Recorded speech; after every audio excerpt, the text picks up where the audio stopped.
Well, thanks, Leslie, and thanks to you and Brian for putting this together. Thanks for everybody for joining us today. We're very excited to get a chance to talk with you about the protocols and guidelines were just released yesterday. I want to thank John and Beth. They were both on two of the task forces that I lead and have done really great work. And I know that they'll have a lot of valuable information to provide as well. So as Leslie said, the thing I want to be very clear about is that the task force, the return to work on campus task force was focused on the summer, not what happens in the fall. Right now, a lot of our guidelines and protocols that we're going to put forward are going to extend into the fall. But really, we were focused on when we move into phase 3, and by all indications, we're going to move into phase 3 by the end of the week. What does that mean for campus? What happens? All right. And I will say that this is going to be an ongoing conversation. I would encourage you to read the report that the task force put out.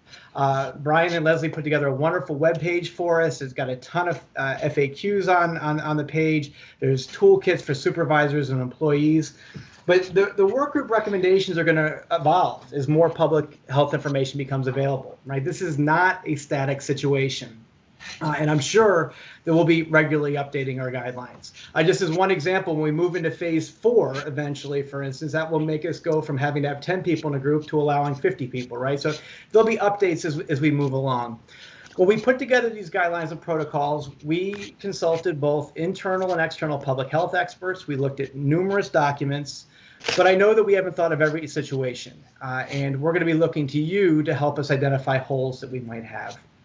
The other thing I think it was really important that the task force focused on was making sure that we talked about who we are as a community and why we're doing this as a community, and not focused on compliance. Now, at the end of the day, compliance matters, right? But really, we are doing these things because we care about one another. We're doing these things because we care about the health and safety of our colleagues. And so we really want to focus from that lens and not so much from what happens if people don't do this, right? Although certainly I'll be happy to talk about what happens if people don't do this. So the task force used 4 guiding principles when we came up with our protocols and guidelines. The first is that obviously we needed to follow federal, state, and local guidelines. The second was that we put the health and safety of our employees and students first. We want to make sure that we're following the latest public health guidelines. And it's also really important that our supervisors remain flexible, because a lot of our employees are going to have caregiver responsibilities over the summer because of disruptions as a result of COVID-19. So as we put together our protocols, guidelines, recommendations, those are the guiding principles that we were following. I want to talk to you about kind of some high-level things today, and certainly I'll be happy to answer a variety of questions that you may have. If you've read the document, we talk about everything from making sure you don't have, common pens and reception areas to, how you should eat lunch, right? But really, I want to focus on some of those high-level things. And I think the most important thing that I assume most of you are aware of is that the university is still encouraging its employees to work from home, those who can, to work remotely through at least July 31st. Now, you should all have a conversation with your supervisor about what that means for you, but we want, as the president said in her letter the other day, we want to make sure there's a trickle, not a flood of employees who are coming back to campus. Frankly, we don't expect campus to look all that much different over the next 2 months as it has over the previous 2 months. We do know, though, that there are going to be people who are going to need to work on campus, or there'll be people who, may be more productive working on campus. They're going to want to change the scenery. They're going to be on campus. If that's the case, that's great. But we ask that supervisors, be mindful when you're scheduling, right? You shouldn't have the entire office coming in at one time. There's a variety of things that can be done. Rotational schedules. You can do staggered schedules. We are going to allow flex time again this summer, right? So there's a variety of things that supervisors can do to make sure that we limit the number of people who are in a given office at a given time. Tomorrow, you're going to get an email that will come out, and it will provide a link to you for you to go to a very brief training. I think Brian just finished it. I think it said, if you remember, Brian, I don't know if you're on, but I think it was 12 minutes. Is that what you said it was, right? It wasn't long. It's 15. 15 minutes. Oh, minutes, shoot. man. 3 more minutes. Actually. Sorry, underestimated. But again, it's fairly short, and it's really important for everybody who's coming back to campus to work to take that training, because it provides our expectations. It gives health reminders, a variety of things like that. So again, the training email will go out tomorrow. You'll be able to take it online. If you're currently working on campus, so we do have people who are currently working on campus, you're still expected to take that training because it reflects the most up-to-date health guidance. And so that will come out tomorrow. For supervisors, we ask that supervisors, whether you're planning to work on campus or not over the summer, that you take the training immediately, because you will potentially have some of your people on campus, and it's really important that you understand what's going on. So that will come out tomorrow. And then I want to just highlight a couple other things I think that are really important that you probably saw in the task force report if you've looked at it. We are going to require that our employees wear face masks when they're in interior shared spaces. So when you're in a hallway, or you're in a restroom, or you're in a kitchen or a break room, it is really important that you are in a protective face mask. Even if you are alone, you could be in a kitchen alone and think, why would I need a protective face mask on? But if you contaminate that area and then leave, and the next person comes in, you've created a problem. And so it's really important that we make sure that we're wearing our face masks. Now, if you have a private office, if you have a workspace where physical distancing can be maintained, we don't expect you to be sitting in your office all day long in a face mask. But when you are in the halls, when you're out in common areas, those types of things, we need you to be in a face mask. We will provide each employee with 2 washable, reusable face masks. I want to be very clear. You can wear your own if you want. You don't need to wear ours. We have had questions about whether ours will be NIU branded. We're in the process of trying to get some that will be NIU branded. Right now, we don't have those. It's NIU colors anyway. They're black, but I want to be clear. You don't need to wear ours. All right. But if you are wearing your own personal face mask, we want you to be very mindful of the message that is on those masks. And so that's something to keep in mind. But again, we'll provide that. We'll also make sure that our areas are going to have hand sanitizer, that you have disinfectant spray and towels. We'll make sure that places have tape, so you can put things down on the floor to make sure that you can maintain social distancing, things like that. I'm sure John will talk a little bit about this when he talks, but those can be ordered from our central stores, just very similar to how you would normally order supplies on campus. We would ask that a supervisor or a supervisor's designee be the person who orders for that office. So we don't want individual employees saying, I want a mask or I want disinfectant spray or whatever, right? We'd ask that supervisors say, I've got 10 employees, I need 20 face masks, we need, disinfectant spray, whatever. So again, we're more than happy to provide that, but we want to make sure that those come from areas, not from individuals. So in my case, the president's office, we will put in a request. I won't put in an individual request. A couple other quick things that I want to go over before I turn it over to John and Beth. And I know Beth is going to talk about this a little bit in terms of what we're requiring of students, or of employees, when they come back to campus. We're asking that you do a self-check every day. You ask yourself, I think it's 7 questions. Do I have a cough? Do I have a fever? Do I have abdominal pain? If the answer to any of those questions is yes, stay home, right? Don't come to work.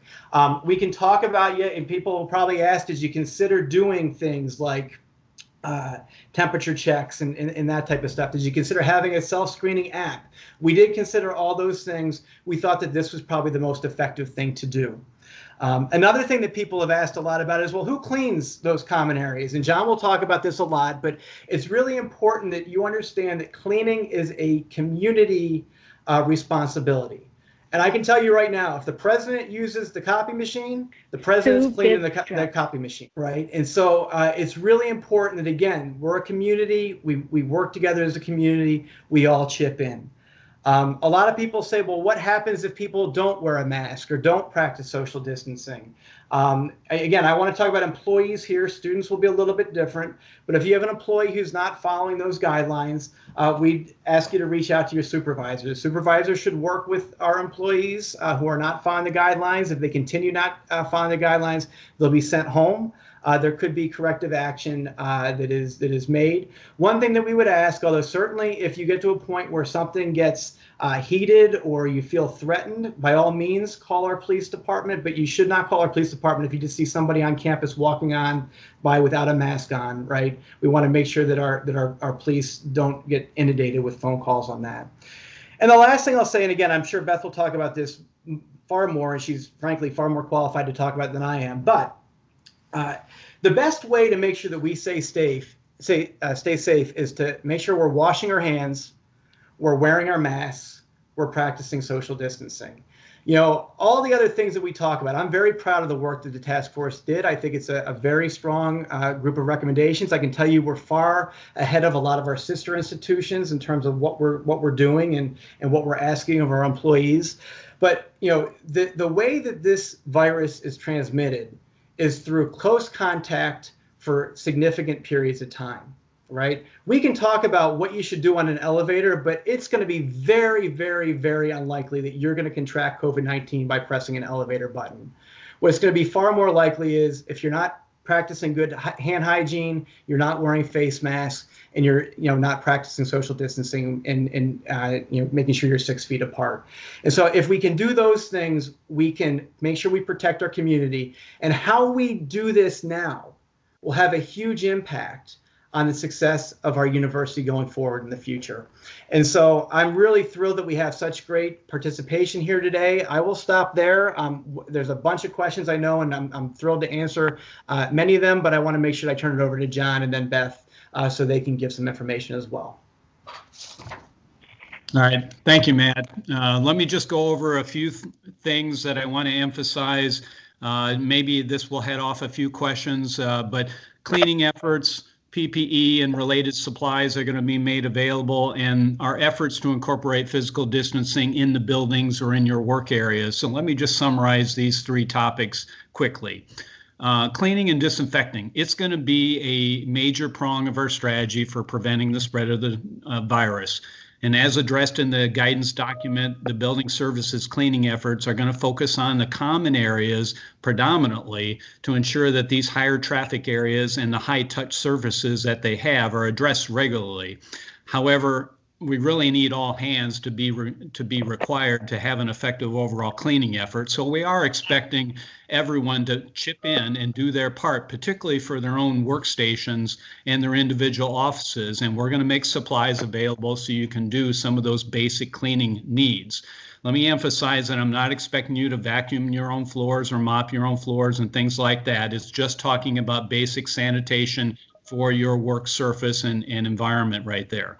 This is going to help avoid the need for our building services employees to enter all the office areas and more often than necessary, and it's going to provide more time for them to address the common area cleaning and disinfecting that's really required. So secondly, how do you get those cleaning supplies and the PPE that we're going to make available from our Central Stores website? My best advice for all of you is to look to the person that normally orders supplies for your office. They should be somewhat familiar with our Central Stores ordering mechanism, and it would help cut down, as Matt said, on having 1,000 different individual orders. Do it the way you normally do. Look to the person that normally orders supplies for your area and order just what you need at the current time. Don't order a 6-month supply, please. Everything that we're talking about here are in high demand items all across the nation, and we're going to be relying on a variety of deliveries over the coming months to keep up with our demand. So just order what you need. And then lastly, just a quick note about our efforts to incorporate social distancing or physical distancing in the buildings and in your work areas. This really is best done by all of you that know your operations and know your buildings probably better than anyone else. And so we've been leveraging our network of building representatives, and some of you may be those representatives, to help evaluate how do we best control traffic. Maybe it's a stairwell that goes up and another stairwell that goes down only, making sure that elevators are single passenger predominantly, and other things that might be logical for your building. Looking at your individual office areas, That's going to be something you're going to have to evaluate yourself. How do you accommodate social distancing? How do you change your work practices so you can minimize the need for physical contact? And that is something you just have to evaluate yourself and figure out what's the best way to do that. And then if there's assistance that's needed to move furniture or other things like that, we can bring extra resources to bear to make that happen. I'm really hoping that with these logical measures, we can keep everyone safe and keep NIU performing its critical mission in the future here. So I'll stop with that. Beth, over to you. Okay, great. Thank you, John. My public health message that I've been saying all year with the pandemic is wash your hands. That still is the most effective means of disease prevention that is available to you. So hopefully you've all become experts of hand washing during these past few months. And then also the importance of face masks. I did see that someone asked, are paper masks acceptable? Yes, they are. Any kind of cloth covering that you can use to cover your face and your nose. Because the important thing to remember with the mask is you're protecting the people from your germs. So just in case you have been exposed to COVID-19 but you're currently not symptomatic, you could be spreading it. So wearing a mask helps reduce that chance of transmission. And so really it is in the best interest to, like Matt said, to practice, be a good public health role model and wear the mask in those shared spaces. Because just in the past couple of days, I've been reading through the CDC and on a webinar I was on about COVID-19 from the American Public Health Association. The key to ending this pandemic is going to be our personal behaviors. And so if we can practice the best personal behaviors of prevention, which is washing our hands regularly, disinfecting our surfaces, and we all can be a part of that. And then also wearing masks, and then also keeping at least 6 feet away from another individual as much as possible. It will really, help reduce this pandemic. Thank you, Beth. You're welcome. All right, so we're going to move and start our questions. Again, can I ask everyone to mute your mics? We're still hearing some background noise. And if you have questions, please place your questions in the chat on the side. We have a handful already. We're going to start our questions. And so I'd like to go to our first one, and to Carrie, Matt, to Beth, or to John. Will the guidelines get updated when and where new discoveries are learned regarding CDC protocols? I can jump in. Yes. So the university is, keeping a watch on that. I also recommend, in order to make sure that you have the most accurate information, is now I'm a public health nerd, so I'm checking this daily, but make sure you're checking the CDC website daily for updates, as well as the Illinois Department of Public Health and the DeKalb County Department of Public Health.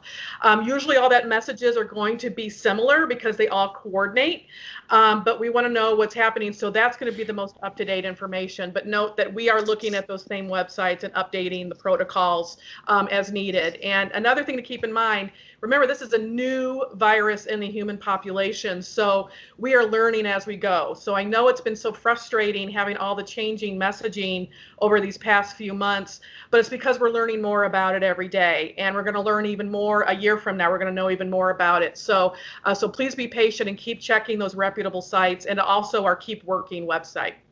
Yeah, I think that's a great answer, Beth. And the task force, the Return to Work on Campus task force is still meeting, even though the report has been submitted. The other task force, our T3, which is Testing, Tracing, Tracking, Surveillance, and Quarantine task force, which Beth is on, is meeting as well.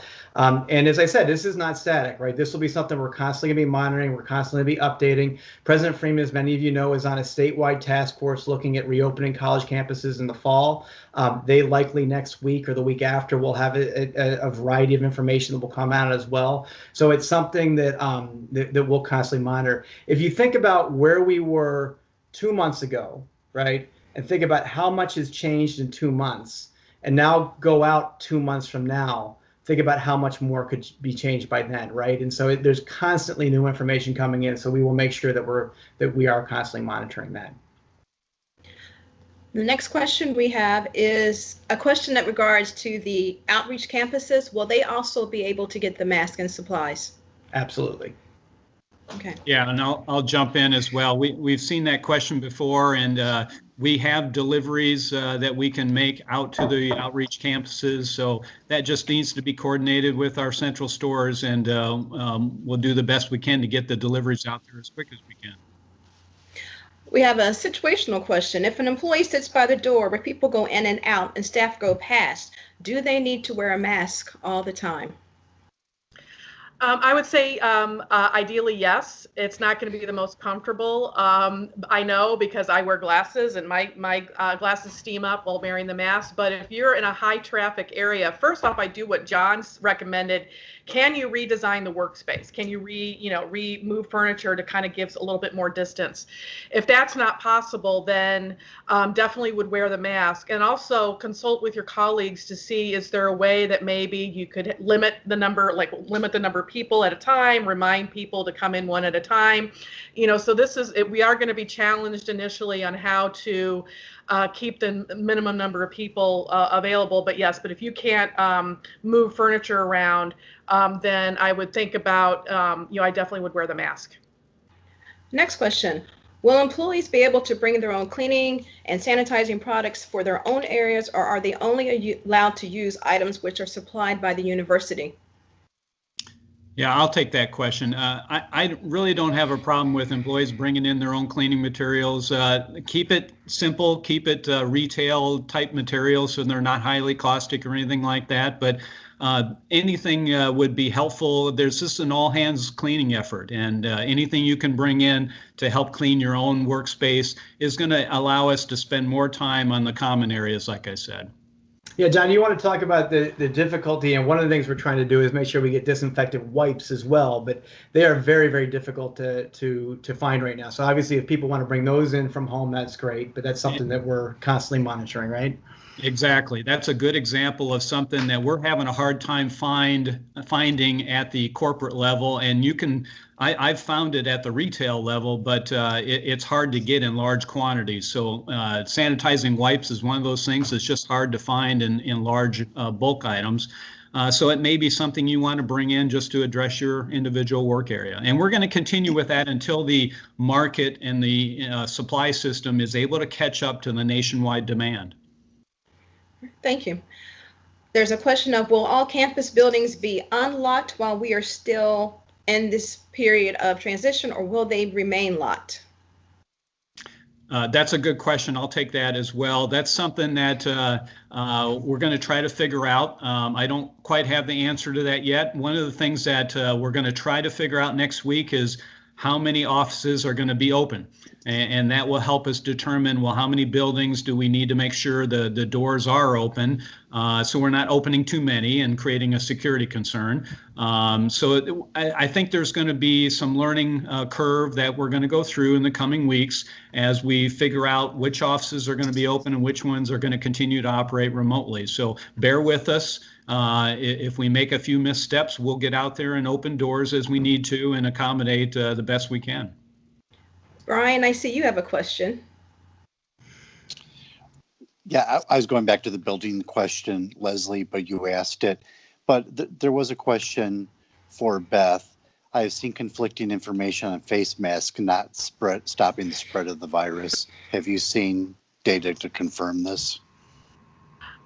No, I haven't seen data. Nothing is going to be, we can't fully stop the spread of the transmission of any virus unless we all are in an air bubble or a hermetically sealed room with negative air pressure. So that's, so that is not possible. But the mask, and I was trying to find a picture. I saw a picture yesterday of someone who sneezed on, the gel in the laboratory with a mask, without a mask, and the gel was completely covered with those who sneeze without a mask. So the mask does prevent the transmission of many, many viruses. You know, and if you're able to get one of the rare N95, you know, medical grade ones, even better. You know, but they are effective. We have another question. What happens if an employee decides they do not want to wear a mask or does not want to observe physical distancing from others? Well, as I said, and in that case, now let me be very clear, actually, if there's a medical reason for that, all right, they should contact their supervisor and also contact ADEI. But if it's just, I don't want to wear a mask, I refuse to wear a mask, I'm going to not abide by physical distancing, they're going to be sent home, and there will be potential corrective action that will be made. This is an expectation to campus. Again, we need to keep each other safe. Next. And Beth here, and a great analogy that I've been using is think about if you've gone in for a medical procedure. You know, so first off, when you have a surgeon, if you're going for a medical procedure, what would make you more comfortable? Having your surgeon wash their hands, or having a surgeon wash their hands and wear a mask and gloves and a gown to protect from anything that they have? So it's double protection. So one of the things is, do have a discussion with employees, or if it's something that is a concern yourself, the mask is serving a purpose. It's stopping the spread of your germs. It's helping reduce the spread of any germs that you possibly have. And there could be immunocompromised individuals out there that have no choice but to be out there. So it's doing them a consideration and being considerate to our fellow man and woman. Next question is, are there plans for tracking and tracing should someone get sick on campus? Absolutely, and Beth is on that task force. So what I can say, first of all, we already have a tracing system, right? We have a contact tracing system that we've instituted when this first started, and that is, you know, again, we want you to call our non-emergency police number. They'll take you through a series of questions. They'll work with our health department. The health department will then follow up with people that need to be followed up with. One thing I think is really important that people understand, there's a lot of, you know, I've heard people say, well, gosh, somebody that is in my office went home sick. I'm really nervous about that, right? You know, you will be if you've been in a situation where you've been really compromised, right? And so you've been around somebody within 6 feet, you have had a mask on, those types of things. You know, you will be contacted by the health department. They will call up and ask you a variety of questions, right? So if you don't hear from the health department, that's a good indication that you haven't been compromised, right? So we do have contact tracing. We are going to expand that. Unknown participant is now exiting.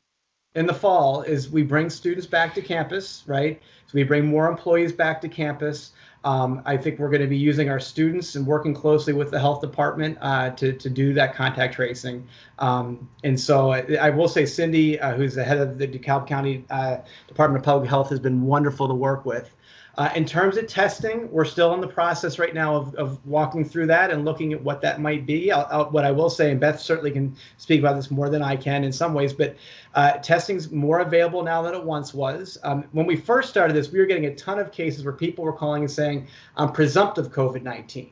And the reason I'm presumptive is because the doctor won't give me a test because testing is so short right now.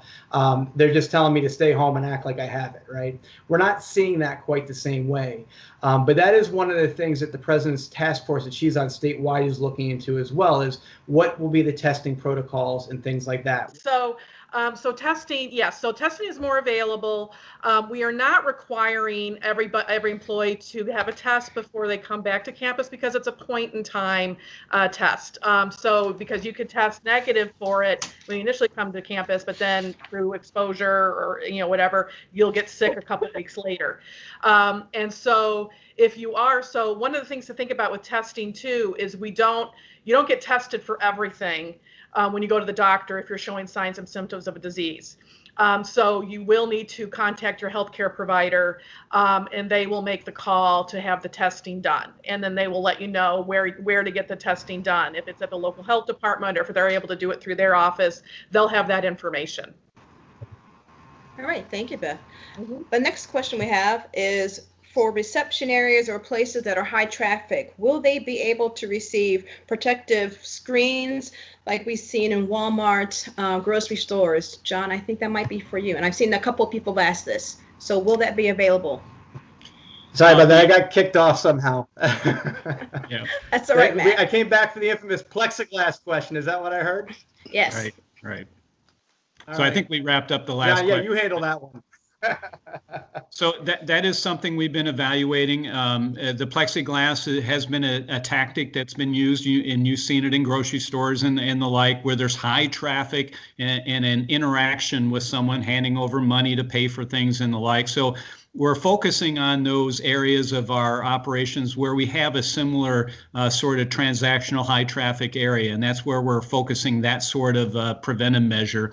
But it's not right for every location. So I think we have to apply it smartly so we don't end up with walls of plexiglass all over the campus. And there's probably arguments on how effective that is as well. It's probably not as effective as a mask. Maybe I can let Beth talk to that a little bit more, but it is something that will help. Beth?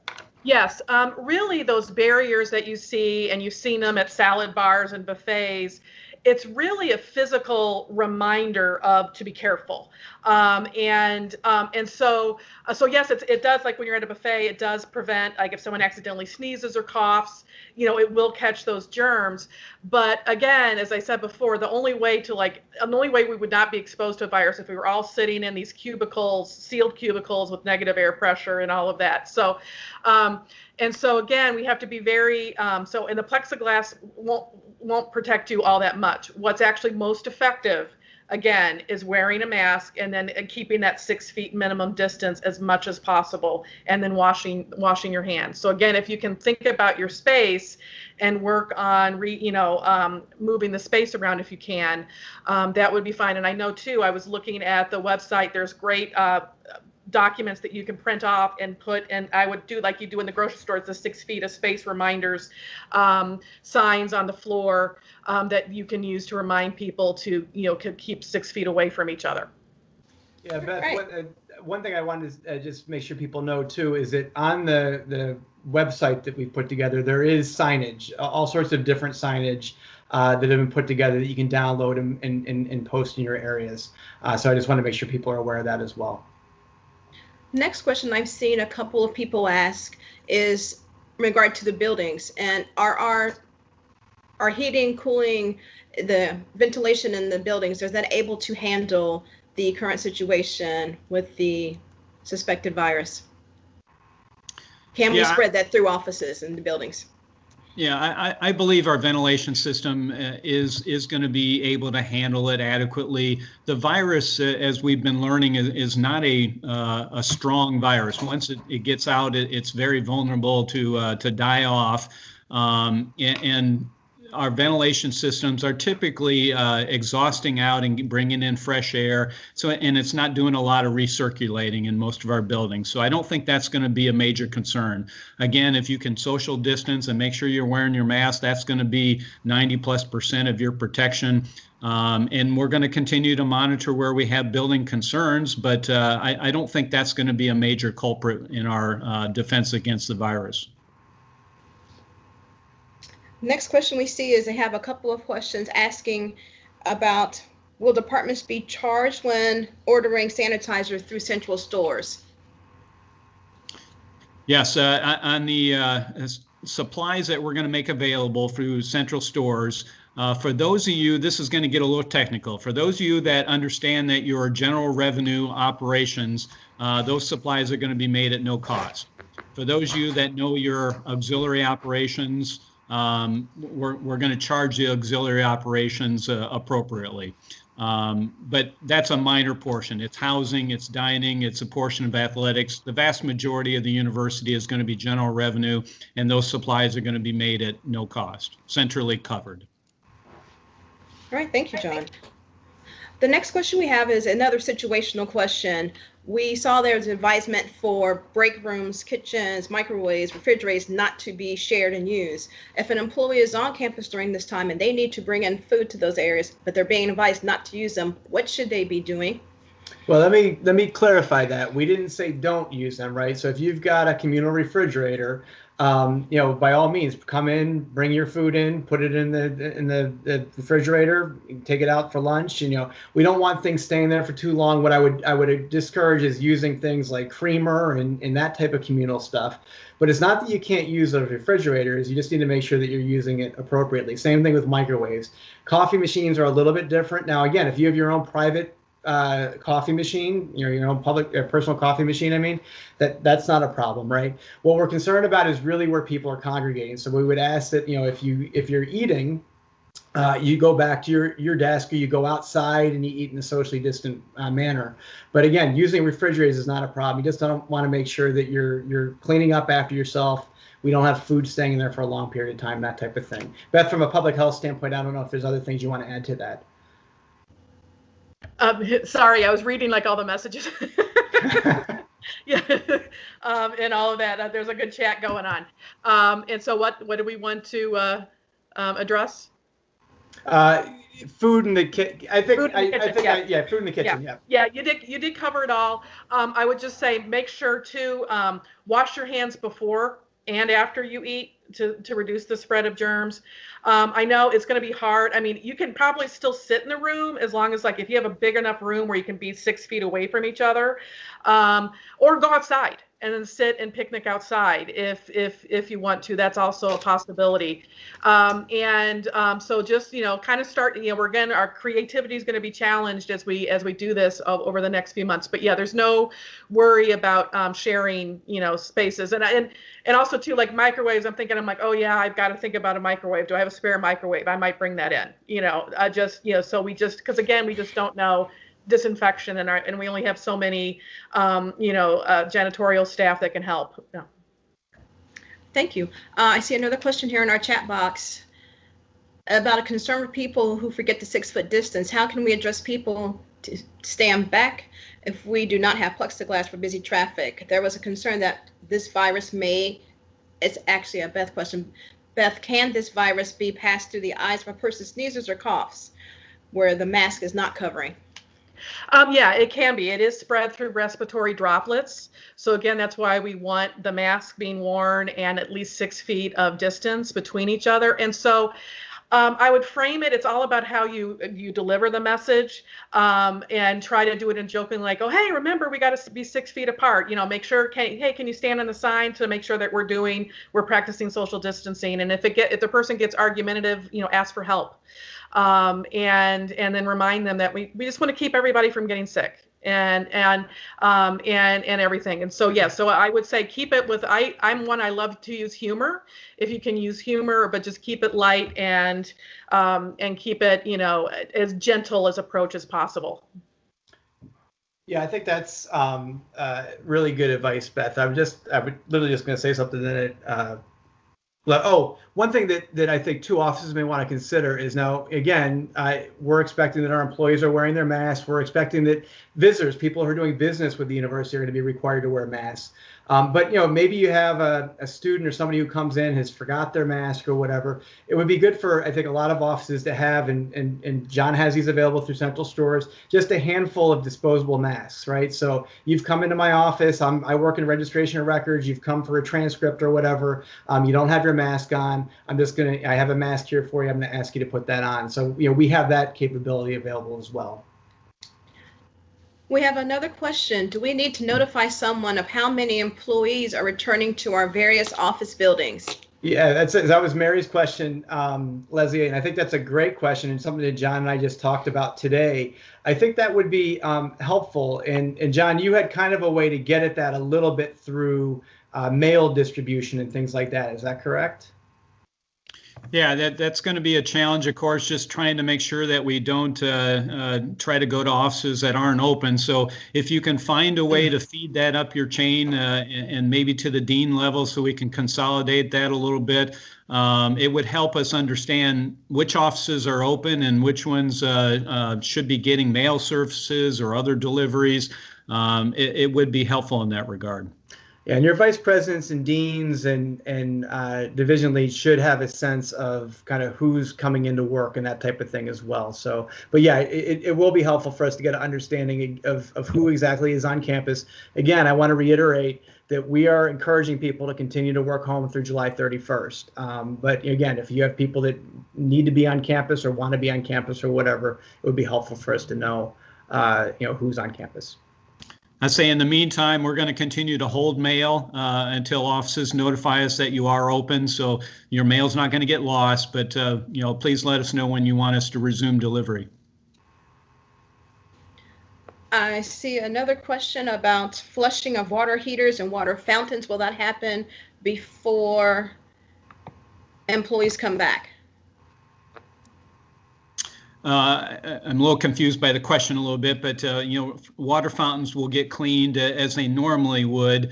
There is, because buildings have been empty for such a long time, the traps of water drains may be evaporated, and there may be odors in the building. So we're working hard to try to make sure that we're getting building systems back in normal operating order. But I'm not overly concerned about the virus being heavily transmitted through the water, for example. So we'll do our normal cleaning. Again, a water fountain is going to be a high-touch surface, and you need to be conscious that someone else may have used that water fountain before you did. Hey, Beth, one question we get a lot is, are we going to disinfect the entire campus before everybody comes back? Can you tell us why we don't need to do that? Because no one's been on campus. Yeah. And I don't think we've had any staff that have been tested positive. So I say they probably, I'm sure they were clean before we all left. And so there's really no need to, at this time, in order to do like a serious disinfection, because that's several $1,000s worth of disinfection that needs to be done. Right. Certainly, if we had a case on campus, that would be a different situation. But we do get that a lot. I want my building disinfected.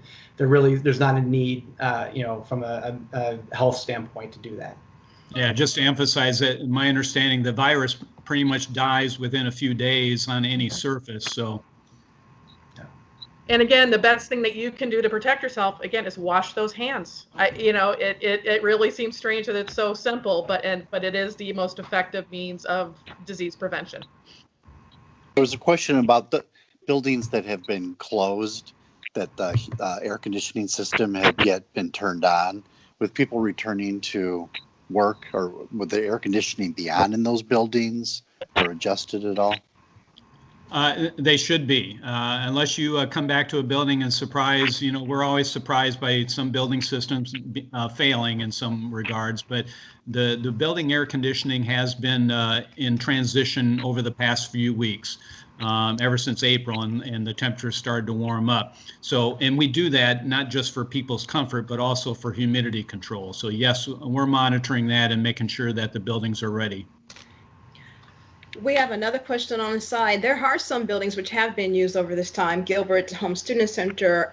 What is going to be, can you speak to how those areas will transition back to us being able to use them again upon return? Well, the Home Student Center will stay closed through July. It's currently being used as a quarantine site by the DeKalb County Public Health Department. So that will be reopened in August, and obviously we'll make sure that we're not actually responsible for that cleaning. There's a professional organization that deals with this coming in to clean that area. So yeah, the Home Student Center will stay closed through the summer. There'll be other buildings, like the library will be closed as well. I don't know.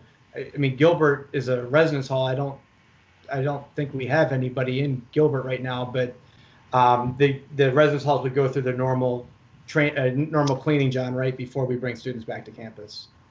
Correct. Yeah, there may be some occupation of buildings just to do building maintenance and cleaning and things like that, but we'll be working with the operations that oversee those buildings, housing and other areas, and that may be the occupancy that some people are talking about. From the list of questions that received yesterday, there was a question of, is it true that possibly wearing a mask for long periods of time can increase carbon dioxide risk for the wearer? Yeah, I'm thinking if it was a particularly dense one, that is a possibility. If you start feeling lightheaded, I would say adjust your mask, try to get a little bit more airflow underneath it if you can, or maybe go outside, take a break, and go outside, physically distance to get some air. But I haven't seen. Because there is, you are breathing in, but especially if it's a particularly dense mask. Yeah. Right. We have another question about building representatives and how will we find out who those individuals are for our respective building? I'll take that. That's a list that I'm in the process of updating, making sure we got the most current list of representatives, and that will be posted on the website. What do we call on the website again?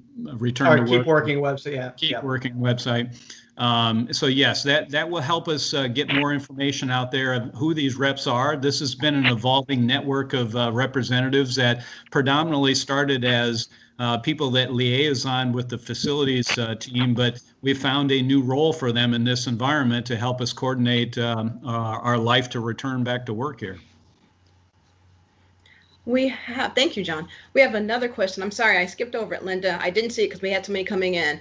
I've seen recommendations for only one person to ride in an elevator at a time. For a larger freight elevator, that can be adjusted safely to 2, ? Correct. And research lab, the common safety rule is never to work alone. Now it is safer to work alone due to COVID. Should we implement a check-in out procedure with PI or a buddy system to make sure no lab accidents occur? Yeah, I'll take the elevator question. In terms of the research question, Linda, I would reach out to either Shannon Stoker or Jerry Blasey to answer those questions. And RIPS has a very detailed website up as well about returning to research. And so I don't know the answer to that, but I'm sure they could help you that. In terms of the elevator, this is one thing that probably will, to go back to, we're kind of in a static situation and things evolve and that type of thing. My guess is where we get to by the fall is you'll see a change in that. Right now, many of our elevators are, where we have a lot of high traffic areas are in the HSC or residence halls, right? They're not going to be used. So, a lot of our elevators are going to be not used as much. That's why we're encouraging one person. If you've got a freight elevator, you certainly can socially distance that's not the end of the world as well. I think I'd encourage, if you're using elevators, just to wash your hands or use hand sanitizer when you get out of it. But, my guess is that when we get to the fall, we'll probably loosen that one rider per elevator restriction. We have a question. Is it okay to continue to use our water coolers? Yes, I don't see a problem with that. What would be good, again, this goes back to personal behavior. I would say wipe the surface. So if we can have disinfecting wipes to wipe the nozzle, because it's going to be a high traffic area for touch. And then it's like maybe a courtesy to people after you get water to disinfect it, and then wash your hands after you fill up your mug. So I would say because the other water it's going to be, it's going to be fine, being poured into the cooler. Thank you. We have another question. What kind of PPE will be offered to individuals who read lips due to hearing loss? Great question. You want me to take that, John? Sure, go ahead. So that's a great question. If you have a hearing disability, we would ask you to contact ADI, and John's group is in the process right now of actually getting specialized masks that will allow you to, that have kind of a clear plastic over the mouth. And so we will have those available. We have to still order them, right? And again, it's hard to find some of these things, as you said earlier, but absolutely that will be made available. Next question we have is for everyone. Personal fans that go around your necks, are they a good thing or a bad thing to use? Yes, a fellow fan lover. Again, I'm saying, like, within your office, because we have the internal filter. So if you have an office area that maybe you can close your door, put it on. I would probably try to avoid using the fan in shared spaces, just because you just don't know what kind of germs are out there, and to have them not blow around. And so, yeah, I would say I don't foresee that being a problem. Any final questions? Someone did ask, I did notice about, well, if someone gets argumentative, should we call the police? Thank you. Yes, yeah. I would say if someone starts getting very argumentative and cannot be, persuaded or motivated to use a mask, like if they're offered to use a mask, reminders, then yeah, I think a police presence or supervisor presence is perfectly appropriate. We just want to avoid, we only have so many, police officers on campus at the time, we don't want them running around campus, policing the use of masks initially. But yes, if someone personally gets argumentative and, then yes, then I would call absolutely. If you feel unsafe or anything like that, by all means, that's what our police force is here for. They'll be happy to assist. They will also have with them disposable masks as well. Our officers will be carrying those. And so, but again, we're hopeful that in most cases, just a conversation can be had. And I would think that you're going to see more those types of cases where that escalate would probably be from people who may be visiting campus or those types of things. I also want to be clear too, if you're walking on campus outdoors and no one's around you, right, you don't need to wear your mask. It really is those interior spaces that we're talking about. Leslie, the last thing I'll say, if I can, before we wrap up, is, first of all, if there are questions that have been listed in the chat or whatever that we somehow missed and you want to get them to me, I'll be more than happy to get an answer back to them. But as you go through and we're doing this and you have questions, you've got feedback, you've got thoughts, by all means, don't hesitate to reach out to me. Let me know. All right. As we said, we're going to be constantly looking at the plan and evolving. I will say we really want people to, if they can, to stay home through July 31st. Some of our sister institutions are calling everybody back or a lot of people back next week. And frankly, they don't have great plans to do that. If you can work from home, all right, we're expecting flexibility from our supervisors. And as I said at the beginning, we really expect the last 2 months to be very similar to what our next 2 months are going to be, or our next 2 months to be very similar to what our last 2 months are going to be like. So again, strongly encourage that. That will allow us to test some of these things out and make, evaluate how things are going and really get ready to prepare as we come back to August and have the students come back to campus. Thank you, Matt. And Beth and John. Yeah. Jenna, I saw she had a good question about guidance for shared desk space. I would say when you are sharing it, if you are the new person in the shared desk space, to wipe everything down with disinfecting wipes. And so, I mean, that is, phone, computer, mouse, everything. I mean, I flew to China 2 years ago, and I probably looked insane back then, but I won't look insane now. I got disinfecting wipe. I wiped down the back of the airplane, the tray table, my armrest, my seat belt. I wiped everything down, and I did not get sick. So I would do the same thing. Even the desk chairs, wipe everything down. Because if one thing this pandemic has made us aware of is just how much disinfecting needs to go on. And of course, how much we also touch our face throughout a day. So I would just get in the habit, if you use other desk space, to wash the surfaces and then wash your hands. John, any final thoughts? No, nothing's coming to mind. Just thank you very much for everyone. I'd ask you all to be understanding and cooperative. We're all in this together, and we're going to learn together as well. Just one question real quick. I want to clarify, because we had a question. There was a statement about the plastic for those who cannot read through the cloth. Did you mean face mask or plastic mask? Well, there's two. Yeah, there's two different. So there are face shields, and we are going to order face shields as well. And I have to say, I don't know if I said plastic, but I don't think it actually is plastic. I don't know what the material is. It's a clear material that will allow people to read lips. And also, too, I'm, Beth Squires. I'm at esquires@niu.edu. I put my email in the chat. If you have questions, feel free to email me. I'm happy to, if there's something that comes up, I'm happy to respond. All right. Thanks for everyone at what you're doing. Yeah.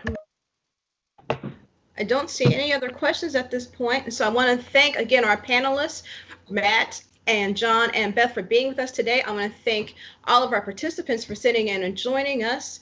If we do get any final questions that pop up that I missed, we will forward those to the respective individuals, hopefully to get you an answer. So again, thank you all for being with us. Thank you for sharing your questions. Thank you for everything you're doing to be part of NIU. And so we hope to see you in some future trainings and other workshops from us in the coming weeks. Thanks, Leslie and Brian, for setting this up. We really appreciate it. And I hope everybody is safe and healthy and has a great weekend.